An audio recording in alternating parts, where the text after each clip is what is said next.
Pemirsa, sinergi sangat diperlukan antara negara maju yang memiliki teknologi dan negara berkembang yang memiliki potensi untuk mencapai target emisi nol bersih. Hal ini ditegaskan Menteri Energi dan Sumber Daya Mineral (ESDM) Bahlil Lahadalia.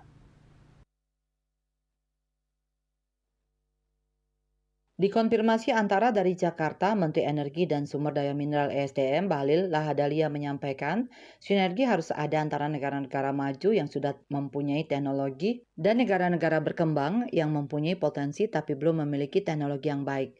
Terlebih lagi jika membutuhkan kapital yang cukup. Lebih lanjut, Bahlil menekankan bahwa negara berkembang seperti Indonesia memiliki potensi besar dalam energi baru terbarukan namun masih menghadapi tantangan dalam hal teknologi dan pembiayaan. Pernyataan tersebut ia sampaikan ketika menyambut para peserta Asia Zero Emission Community (AZEC) Second Ministerial Meeting di Jakarta. Dalam sambutannya, Bahlil menyampaikan apresiasi atas kerjasama solid di sektor energi antar negara-negara anggota ASEC yang terdiri dari negara Indonesia, Thailand, Malaysia, Singapura, Vietnam, Filipina, Kamboja, Laos, Brunei, dan Australia.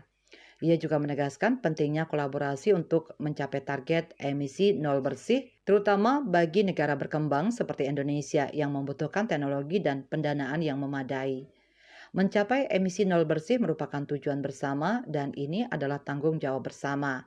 Indonesia ke depan pada tahun 2050 sampai 2060 harus sudah mencapai satu titik yang lebih baik.